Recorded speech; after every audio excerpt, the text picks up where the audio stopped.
guys, welcome back to April After Dark. It's April. Tonight I'm going to be talking about another movie curse. I don't know if you guys remember, but sorry, Poltergeist, not the 1982 movie, but the remake came out a few weeks ago. Actually, it was my birthday weekend. So, but we saw that weekend. I wasn't a big fan of it. Saw it in 3D. I thought the 3D imaging was really cool, but it didn't fare well like I thought it would. Just like I imagined it wasn't anything compared to the original. Sorry, but it wasn't. And if you haven't seen that, go see the 1982 version of Poltergeist. That is the best one, I think. So anyway, tonight I'm going to be talking about none other than the curse of the Poltergeist films and all the actors and actresses that were in the movie. So sit back, grab your Kool-Aid, your whiskey, your wine, your water, your soda, whatever you got going on, and meet you back here and let's talk about the curse of Poltergeist.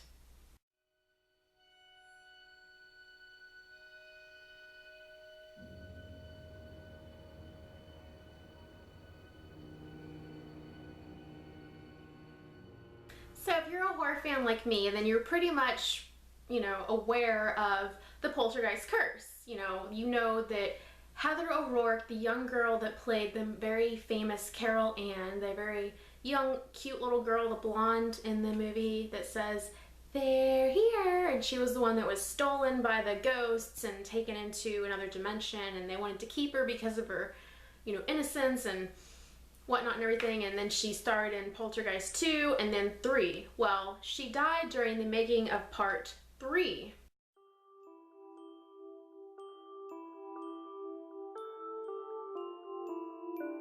It's probably the most convincing case of this entire Poltergeist curse. She died February of 1988, several months before Poltergeist 3 was released. Heather O'Rourke died of cardiac arrest caused by septic shock because she was misdiagnosed for an intestinal issue that she had, and then she wound up dying just at the very young age of 12. Poltergeist 3 was also the final chapter in the series, so weird.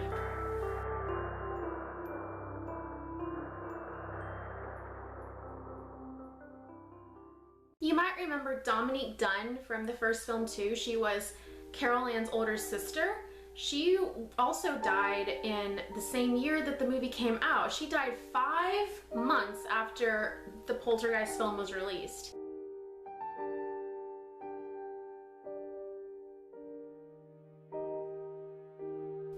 Okay, so Dominicks Dunn had a very tragic death as well. Dominicks Dunn was 22 when she passed away. She was brutally murdered in her own driveway by her abusive boyfriend. He strangled her to death and she was put on life support and then taken off life support 5 days later in November of 1982. You might also remember the famous scene that I will insert of JoBeth Williams, the mother in Poltergeist, swimming in a muddy pool with a bunch of skeletons popping up. Well, these skeletons, she didn't know, and no one else really knew, that they were not fake skeletons. They weren't made of rubber like she thought. They weren't playthings. They weren't props. They were actual real bones that Steven Spielberg used. Apparently, it was cheaper to use real bones than it was to use fake bones. So he took these bones from India and used these bones. So I'm sure that that probably stirred up a big curse.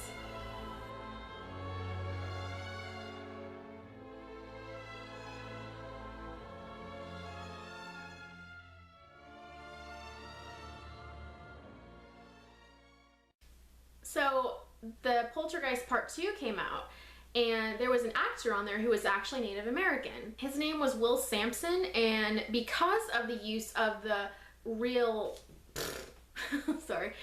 skeletons, he was worried about it, and the two actresses dying and all the stuff that had gone on. They even had mentioned stuff about the clown that was used in the original film malfunctioning a lot.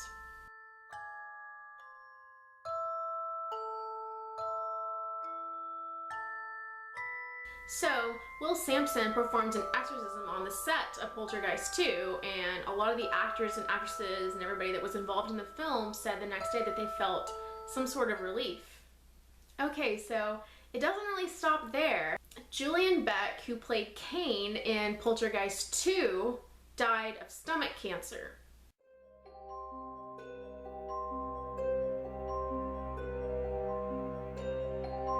Passed away in September 1985.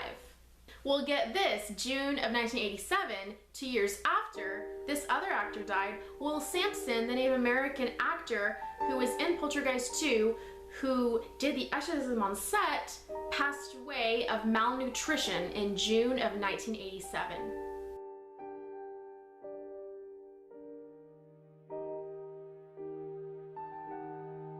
He had also had post-operative kidney failure at the age of 53. These deaths may not be that unusual, but some believe that they are tied to the curse. Richard Lawson was aboard U.S. Air Flight 405 when it crashed into Flushing Bay in March of 1992. He was the only survivor on the plane.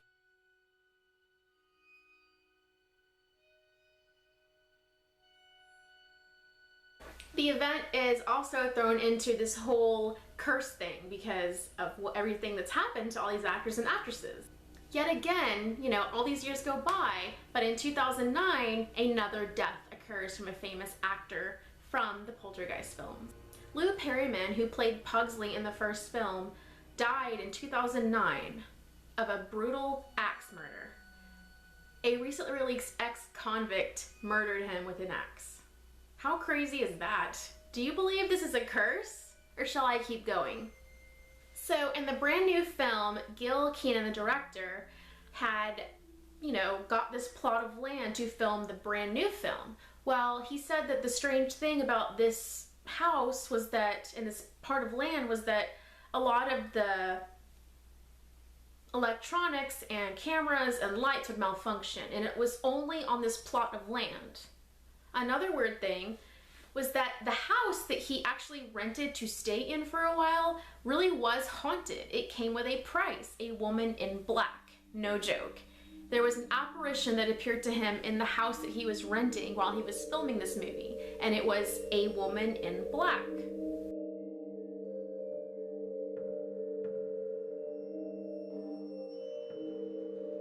She appeared only a few days after he had moved in. The previous tenant actually called him because she was so terrified by this lady in black that was in this home that she wanted to ask him, have you had any of these experiences? So of course Gil says, yes, I actually have seen her, and it kind of builds on the enthusiasm for filming this movie, Poltergeist. Gil even thought that this spirit followed him to Los Angeles after he moved out of this apartment.